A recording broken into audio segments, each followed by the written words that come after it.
आप सुन रहे हैं रितेश व अनीता को। जाने शादी भइला एक साल टरल हो, अरे अब हो। हिले तोहर गोद नहीं भरल हो। अरे का बताई भतारे में कमी बा।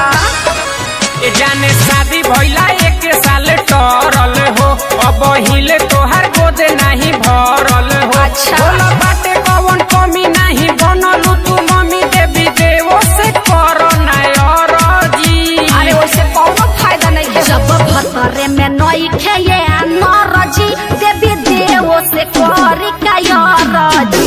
जब भतरे में नई खेये नरजी देवी देवो से करी कायरजी।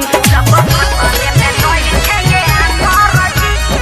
आप सुन रहे हैं रितेश व अनीता को। देवी देवो से करी कायरजी।